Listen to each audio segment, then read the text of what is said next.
오늘 우리가 함께 읽은 요한복음 21장 1절로부터 14절은 14절에 있는 것처럼 예수님께서 부활하신 후에 세 번째로 제자들에게 나타나신 그 이야기를 기록하고 있고, 특별히 이 이야기의 배경은 이제 갈릴리 호수, 오늘 주시는 본문 1절에서 디베리아 호수라 이렇게 기록되어 있는 갈릴리 호수변에서 일어났던 일이 되겠습니다.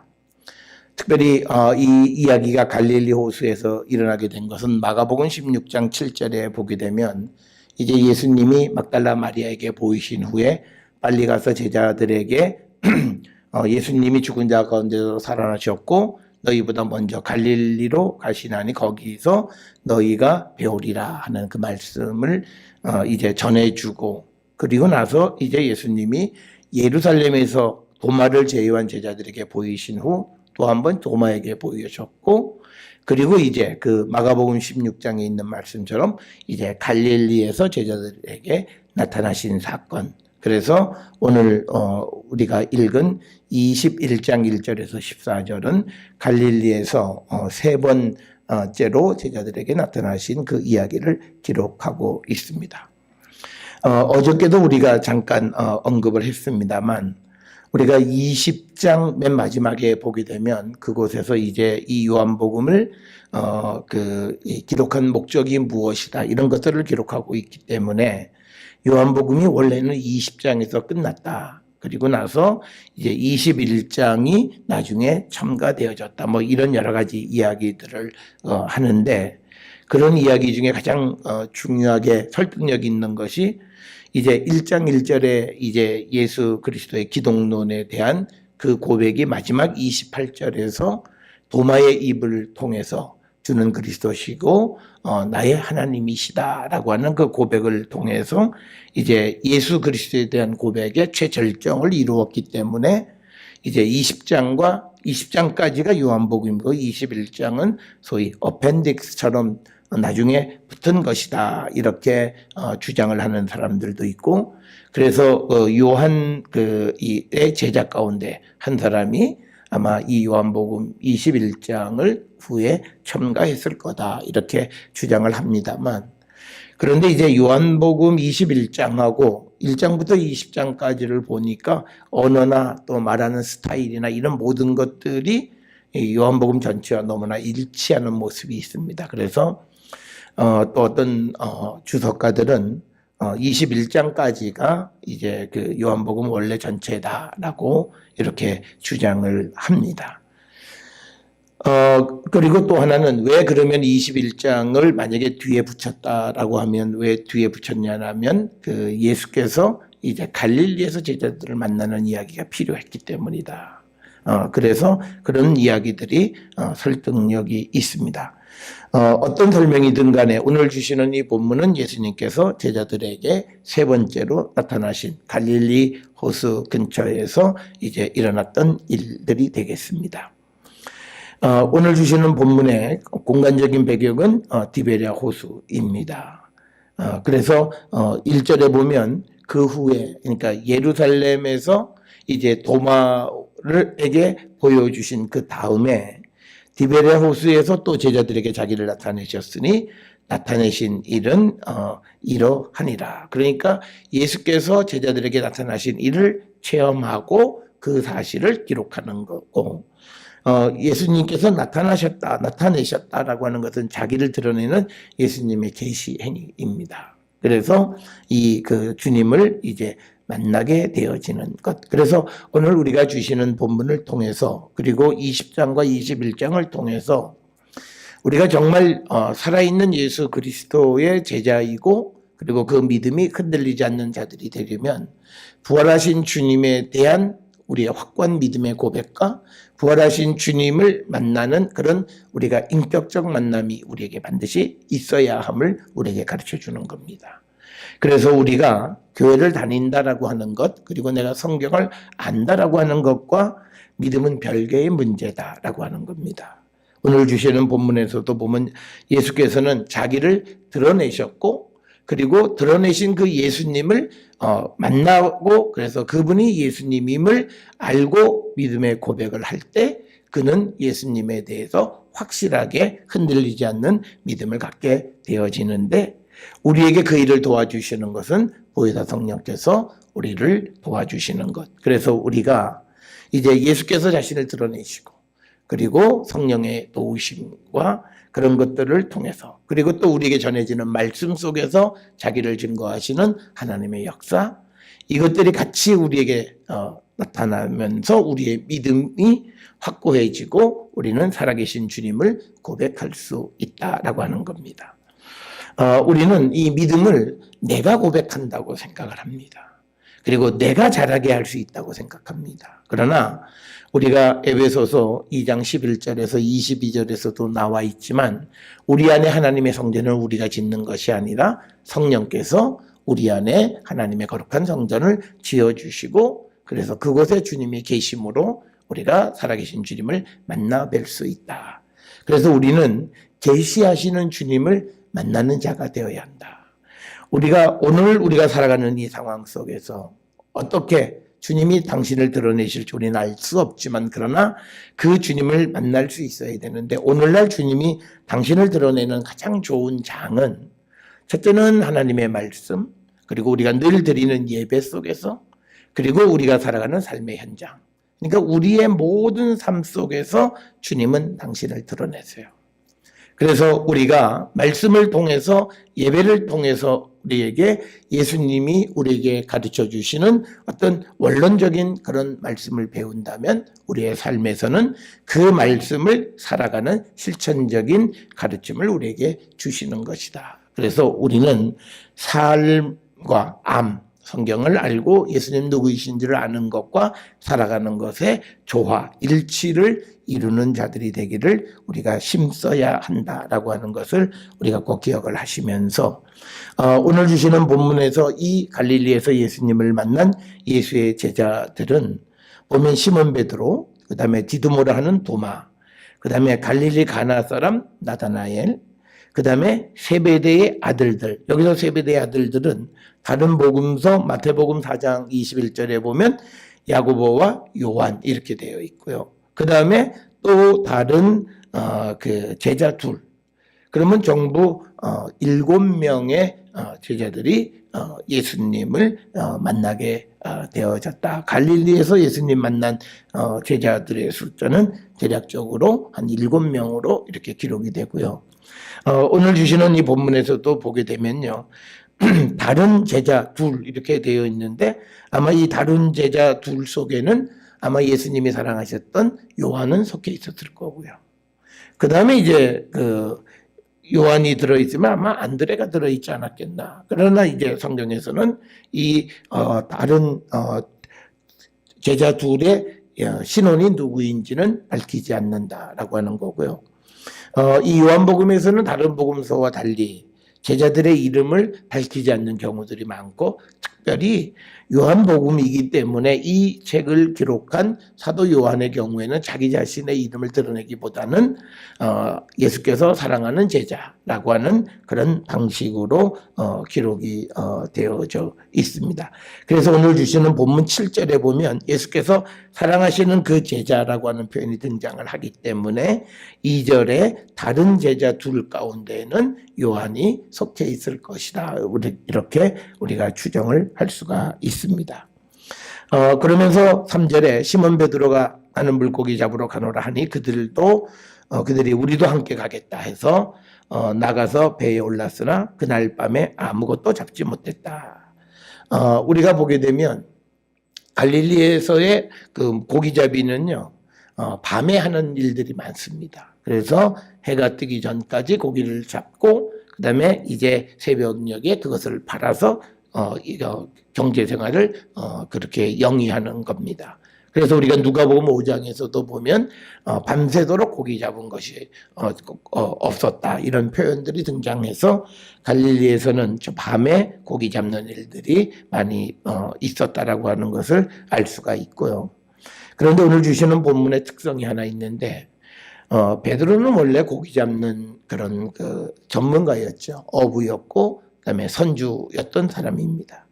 그렇지만 그들이 왠지 모르지만 아무것도 잡지 못했다라고 하는 겁니다.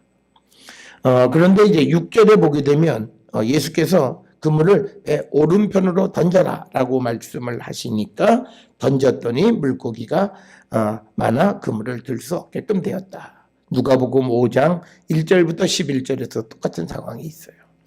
여기서 우리에게 상징적으로 보여주는 사건 하나가 있습니다. 아무리 전문가라도 예수가 없는 자는 수학이 없다.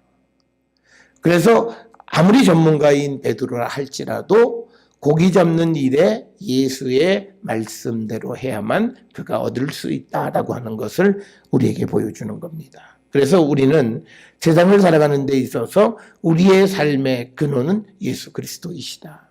물론 우리가 세상을 살아가는 하나의 수단으로서 우리가 지식을 얻고 학문을 배우고 뭐 하는 그런 일들이 있기는 합니다만, 그러나 근본적인 것은 그것이 아니라 우리가 예수 그리스도를 따라 살아가고 그분의 지시를 따를 때 우리는 열매를 맺을 수 있다라고 하는 거예요.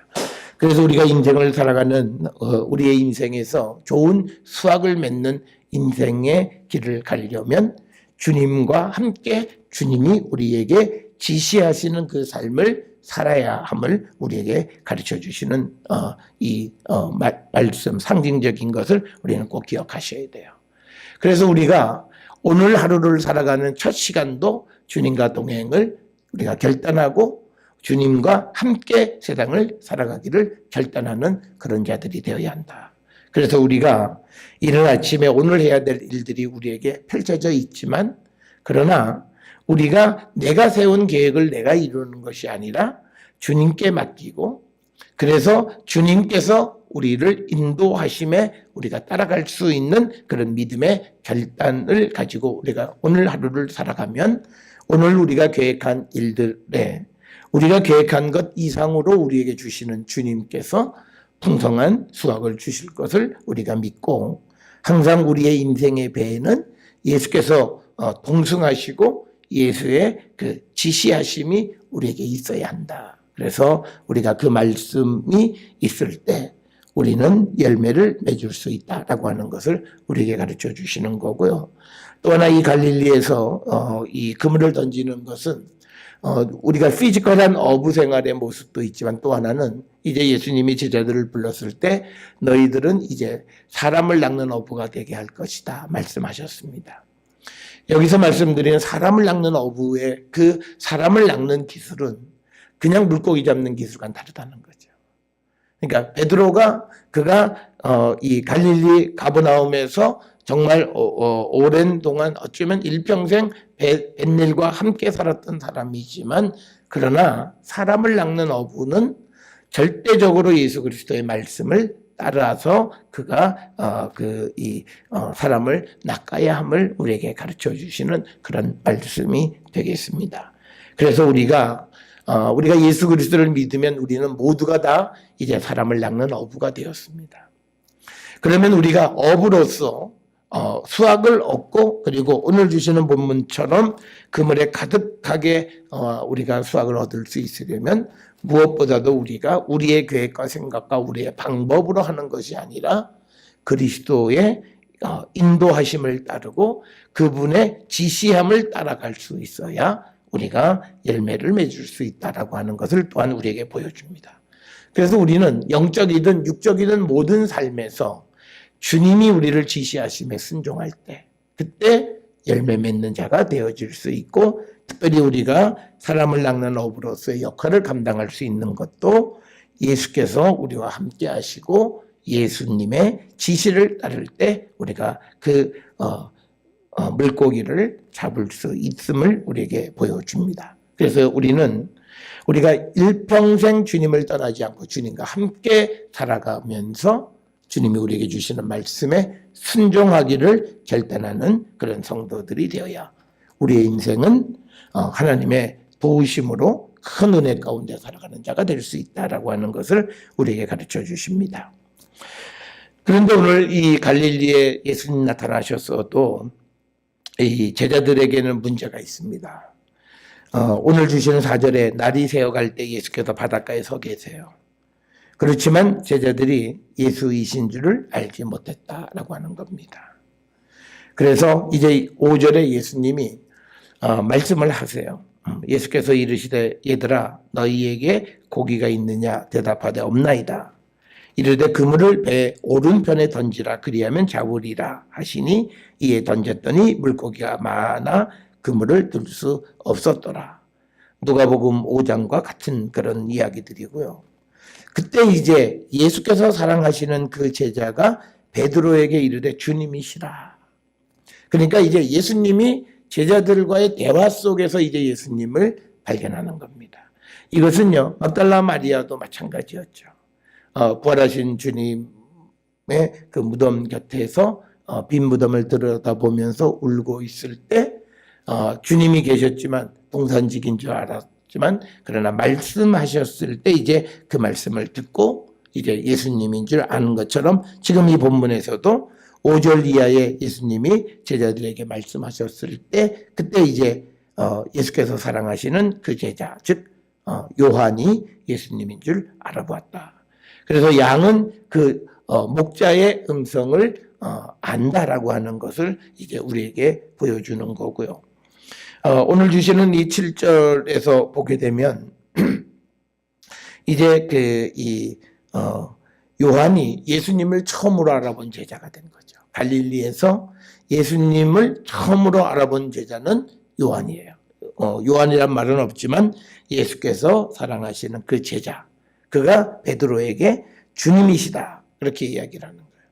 그런데 이제 그 말을 들은 베드로는 바다로 뛰어들어서 예수님에게로 제일 먼저 다가선 사람이기도 하는 거예요. 그러니까 요한과 그리고 베드로 각각 장점이 있어요.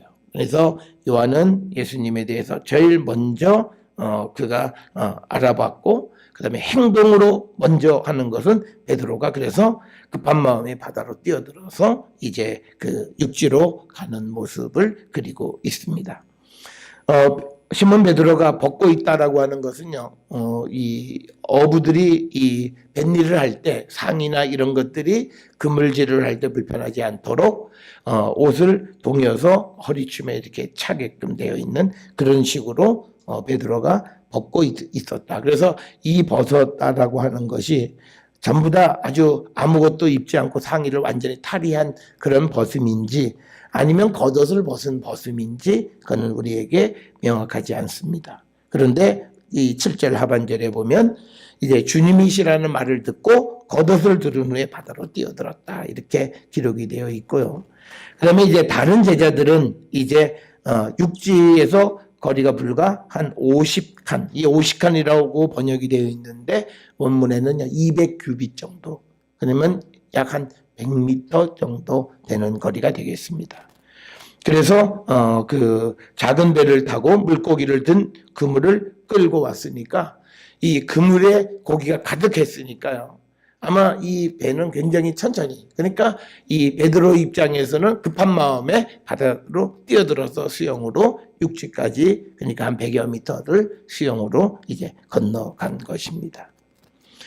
그래서 육지에 올라와 보니까 이제 숯불이 있었고 그 위에 생선이 놓였고 떡도 있더라. 그래서 우리가 예수님은 부활하신 후에 제자들과 식사를 통해서 주님의 부활을 입증시켜 주시는 일들이 많아요. 그래서 여기서도 다시 한번 이제 주님의 부활을 확실하게 그 제자들에게 알게 하기 위해서 이제 식탁을 나누시는 거죠. 그래서 예수께서 이르시되 지금 잡은 생선을 좀 가져오라 이렇게 말씀을 하셨고, 그래서 시몬 베드로가 올라가서 그물을 육지에 끌어오르니 가득히 찬 큰 물고기가 153마리라. 이같이 많으나 그물이 찢어지지 아니하였더라. 그래서 우리가 153이라고 하는 건 물고기 숫자. 그래서 이 153의 의미가 뭐냐? 뭐 여러 가지로 이 의미를 찾으려 하는데 그냥 잡은 고기 숫자를 세어보니까 153마리였다. 153이라고 하는 게 처음부터 무슨 의미가 있었던 그런 의미는 아닌 것 같다라고 하는 게 이 153의 의미를 찾아보려고 했던 그런 주석가들의 결론입니다. 그래서 우리가 이런 성경 본문을 통해서 너무 은유적으로 그 말이 갖는 의미를 찾으려고 하면 성경에 그 의미가 없는데 우리가 그것을 인위적으로 찾으려고 하는 것은 우리가 피해야 될 일입니다. 특별히 153이라는 것이 다른 데 기록이 돼 있어서 다른 데서 그 숫자의 의미를 이해할 수 있는, 예를 들어 40이나 30이나 70이나 120과 같은 우리가 알 수 있는 다른 어떤 것을 통해서 알 수 있는 것이라면 그 의미를 유추할 수는 있지만 153은 여기만 등장하는 숫자이기 때문에 정확하게 알 수가 없다. 그래서 우리가 너무 그냥 잡은 숫자를 세어보니까 153이었다라고 하는 것, 요즘은 그렇게 설명들을 합니다. 그래서 예수께서 이르시되 와서 조반을 먹으라고 청합니다. 그래서 이제 우리가 갈릴리의 성지순례를 가게 되면 예수님이 식탁하셨던 그 식탁 자리를 이렇게 만들어 놓고 멘사 크리스티, 그러니까 예수님의 식탁이다, 이렇게 이름을 붙이는데, 그래서 이제 제자들이 주님인 줄 알았기 때문에 당신 누구냐 이렇게 묻는 사람이 없었다는 거죠. 이미 이제 요한이 이야기를 해서 요한이 알아보았고, 그리고 예수님이 말씀하시는 모든 것들을 통해서 제자들도 예수님이신 줄을 알았다라고 하는 거죠. 그래서 예수님이 누구이신지를 묻지 않았다. 그래서 예수님께서 가셔서 떡을 가져다 그들에게 주시고 생전도 그와 같이 하시니라. 여기서 보면 부활하신 주님은 그 제자들에게 항상 먹이시는데, 이것이 단순히 육체적인 것에 먹이심을 우리에게 상징하는 것이 아니라 우리는 예수께서 우리에게 주시는 생명을 먹는 자가 되어야 한다. 특별히 우리가 20장 맨 마지막에 요한복음을 기록한 목적은 그의 이름으로 생명을 얻게 하기 위한 것이다, 이렇게 기록이 되어 있어요. 그래서 이제 우리가 일상을 살아가는데 떡과 그 다음에 생선 이런 것들이 중요한 주식이듯이 이제 예수께서 우리에게 주시는 것으로 우리가 먹는 자가 되어야 함을 우리에게 보여주시는 것입니다. 그러면서 14절에 이것은 예수께서 죽은 자 가운데서 살아나신 후에 세 번째로 제자들에게 나타나신 것이다 라고 이렇게 기록을 하고 있고, 이제 중요한 사건들이 15절부터 이제 우리가 유명한 베드로에게 임무를 부여하시는 이야기가 기록이 되어져 있습니다. 오늘 주시는 본문을 통해서 부활하신 주님, 우리가 부활하신 주님을 고백할 때 우리도 우리에게 계시하시는 주님을 만나는 자가 되어야 한다. 그 주님이 우리에게 계시하시는 장소는 먼저는 우리가 드리는 예배와 성경 말씀 속에서 계시하시고, 뿐만 아니라 우리가 살아가는 삶의 현장 속에서 주님은 우리와 동행하시면서 우리에게 나타나신다. 그래서 우리는 우리와 함께 하시는 주님을 항상 만나 뵙고 그 주님과 함께, 그리고 그 주님이 우리에게 지시하시는 그 지시를 우리가 따르며 살아갈 때 우리의 삶에는 항상 그 열매가 맺히게 되고, 뿐만 아니라 우리는 주님이 주시는 것으로 먹는 자가 되어야 한다.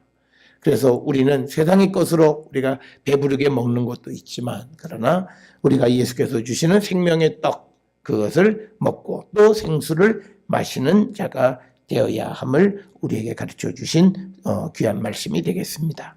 오늘 부활하신 주님이 세 번째로 갈릴리에서 제자들에게 나타나신 이 사건을 통해서 우리가 부활을 고백하고 주님 우리와 함께 하심을 고백하는 거룩한 성도로서 날마다 이 주님, 부활하신 주님을 우리가 함께 동행하고 그 주님과 함께 살아가고 그 주님의 말씀에 순종하는 삶을 살기로 결단하는 우리 모든 성도들이 되어 주님이 주시는 것으로 배부름을 누리며 살아가는 우리 모든 성도들이 될 수 있기를 주의 이름으로 축원합니다. 기도하시고